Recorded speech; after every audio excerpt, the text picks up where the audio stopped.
السلام علیکم دوستو، یہ کہانی اس وقت کی ہے جب پاکستان آزاد نہیں ہوا تھا۔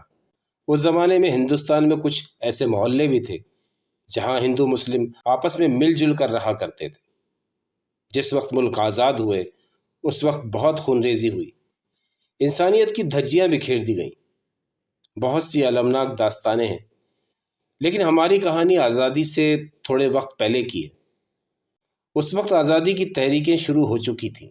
رام گوپال جی کی 7 سالہ بیٹی ارچنا اور حافظ اسلم کی بیٹی زویا، جو ہم عمر بھی تھیں اور ہم جماعت بھی، ان کی آپس میں بڑی اچھی دوستی تھی۔ دونوں بچیوں کا دن رات کا ساتھ تھا۔ یہ دونوں گھرانے نہ صرف آپس میں اچھے پڑوسی تھے بلکہ گھر کی دیوار کے ساتھ ساتھ ایک دوسرے سے دل بھی ملتے تھے۔ حافظ صاحب بچوں کو صبح فجر کے بعد قرآن پڑھایا کرتے تھے۔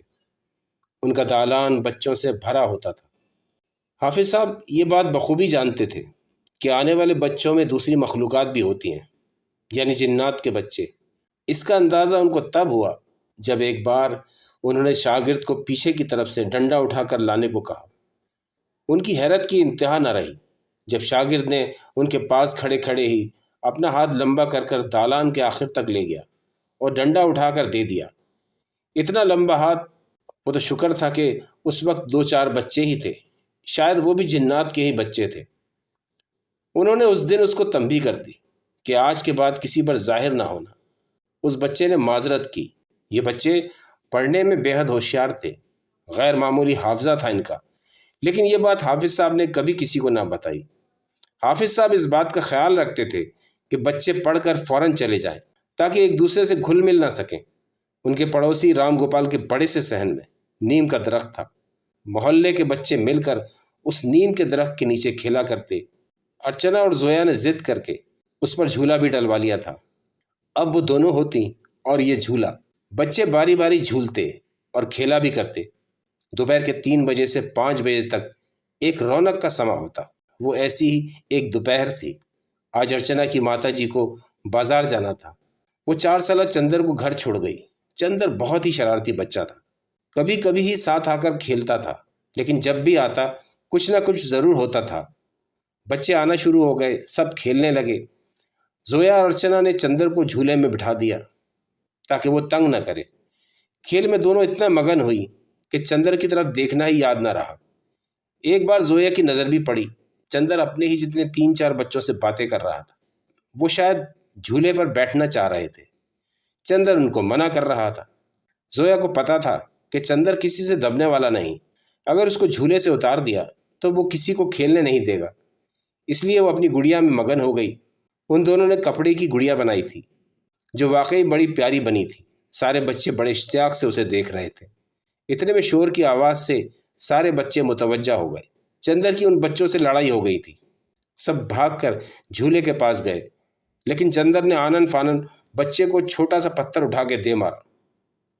پتھر کافی زور سے جا لگا، اس بچے کے ماتھے سے خون نکل آیا۔ یہ لوگ بھاگ کر گئے۔ زویا نے چندر سے پتھر لینا چاہا، وہ ایک پتھر اور مارنا چاہ رہا تھا۔ چندر نے زویا کو بھی پتھر دے مارا۔ ارچنا نے چندر کو ایک تھپڑ لگا دیا۔ وہ زخمی بچہ اور اس کے ساتھ 3 بچے یہ بولتے باہر کو بھاگے کہ ہم تمہیں نہیں چھوڑیں گے۔ زویا بھی ان کے پیچھے باہر بھاگی، لیکن اس کی آنکھوں نے عجیب منظر دیکھا۔ دہلیز پار کرتے ہی جیسے وہ بچے کہیں غائب ہو گئے۔ اتنی بڑی گلی، وہ کہاں گئے؟ وہ گھبرا گئی۔ چوٹ تو اس کو بھی لگی تھی۔ وہ بیچ کی دیوار پھیلانگ کر واپس گھر آ گئی۔ گھر آ کر وہ سو گئی۔ پتہ نہیں کتنی دیر سوئی۔ اس کی آنکھ شور کی آواز سے کھلی۔ وہ اٹھ کر باہر آئی۔ آواز ارچنا کی گھر سے آ رہی تھی۔ اماں بھی شاید ان کے گھر ہی گئی تھی۔ زویا دیوار پہ چڑھ کر دیکھنے لگی۔ سب لوگ صحن میں جمع تھے اور شور مچا ہوا تھا۔ ارچنا کی ماتا جی کی رونے کی آواز آ رہی تھی۔ چندر نیم کے درخت پر الٹا لٹکا ہوا تھا اور ایسے چیخیں مار رہا تھا جیسے کوئی الٹا لٹکا کر پیٹ رہا ہو۔ وہ جتنا شرارتی تھا اس سے کوئی بعید نہیں تھی، کہیں بھی چڑھ سکتا تھا، لیکن ابھی مسئلہ یہ تھا کہ اس کو نیچے کیسے اتارا جائے۔ عجیب بات یہ تھی، جو بھی کوشش کی جاتی وہ ناکام ہو رہی تھی۔ یہ لٹکانے اور پیٹنے کا سیشن 1 گھنٹہ چلا، پھر چندر دھپ سے نیچے آ گرا۔ وہ تو شکر ہے نیچے چارپائی لگا دی تھی، ورنہ ہڈی پسلی تو ٹوٹنی ہی تھی۔ چندر کا رونا بند نہیں ہو رہا تھا۔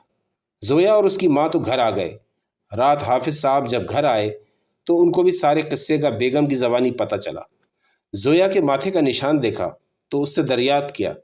اس نے ساری بات بتائی، وہ بات بھی جو بہت عجیب تھی کہ وہ بچے ایک دم غائب ہو گئے۔ حافظ صاحب نے زویا کو سمجھایا اس بات کا تذکرہ کسی سے نہ کرے۔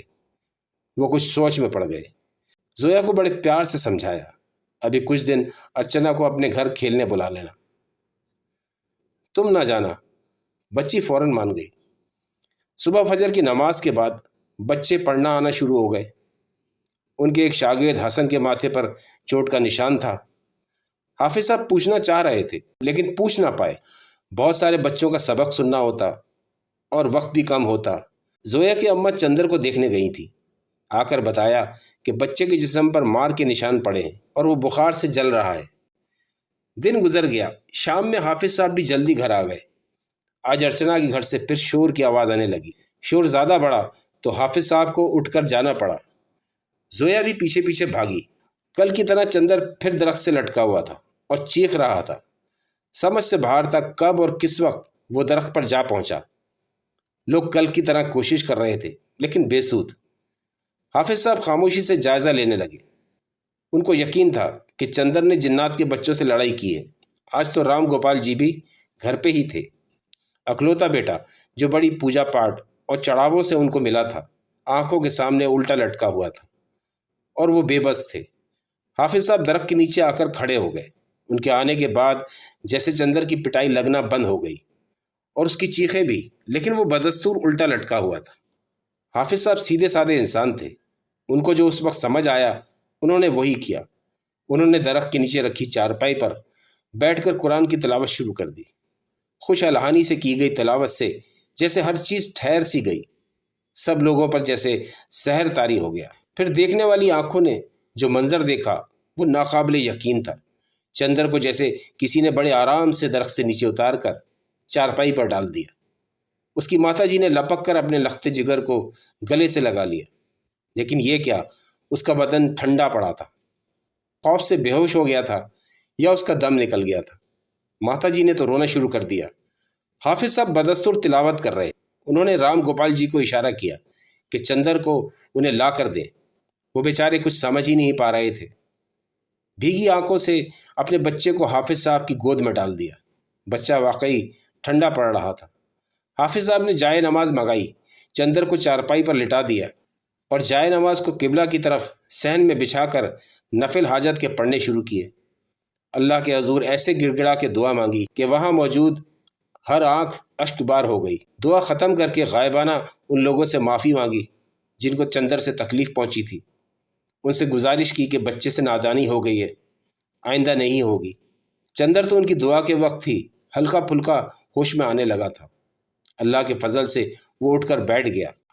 رام گوپال جی نے تو حافظ صاحب کے پیر پکڑ لیے، لیکن حافظ صاحب نے ان کو نرمی سے گلے لگایا، یہی کہا کہ کرنے والی ذات اس رب کی ہے، آپ بچے کو دیکھیں، آگے کوئی بھی آپ کو پریشان نہیں کرے گا۔ گھر آ کے انہوں نے شکرانہ ادا کیا کہ اللہ نے ان کی عزت رکھ لی۔ دوسرے دن فجر پہ بچوں کے ساتھ ایک آدمی بھی آیا تھا۔ وہ معافی مانگ رہا تھا کہ میرے بچے کی وجہ سے آپ کو تکلیف پہنچی، معاف کر دیں، ہم اس کو سزا دیں گے۔ لیکن حافظ صاحب نے اس کو منع کر دیا کہ وہ بھی بچہ ہی تھا، آپ بس اس کو سمجھا دیں۔ شام میں رام گوپال جی اور ان کے گھر والے ملنے آئے اور آ کر حافظ صاحب سے جو کہا ان کی خوشی کا ٹھکانہ نہ رہا۔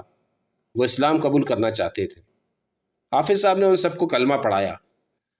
رام گوپال جی کٹر ہندو تھے۔ ان کا اسلام قبول کرنا ایک بھونچال لے آتا، اس لیے اس بات کو مصلحتاً چھپا لیا گیا۔ مناسب وقت کا انتظار تھا۔ تھوڑے ہی وقت میں خون ریزی شروع ہو گئی۔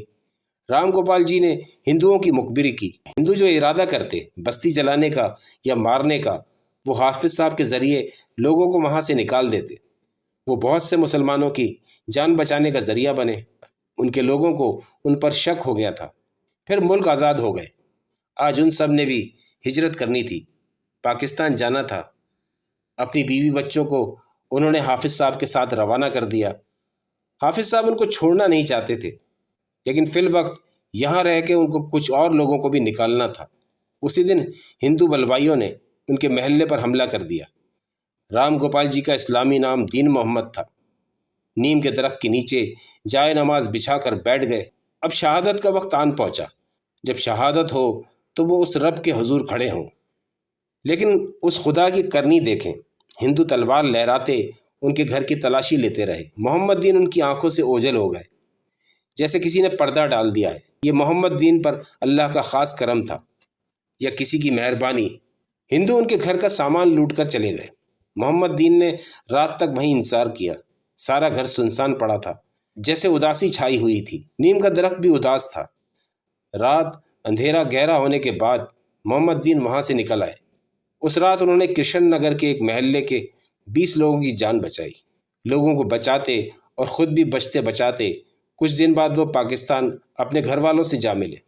حافظ صاحب نے اپنی جان سے بڑھ کر ان کے گھر والوں کا خیال کیا تھا۔ یہاں بھی انہوں نے ایک دوسرے کا پڑوسی بننا پسند کیا، اور آج بھی بچے آپس میں ان کو تایا چچا ہی کہتے ہیں۔ ابھی کچھ سال پہلے ہی حافظ صاحب کا انتقال ہوا، اور اس کے چند دن بعد محمد دین بھی چل بسے، لیکن آج ان کا گھرانہ ویسے ہی ایک دوسرے سے جڑا ہے۔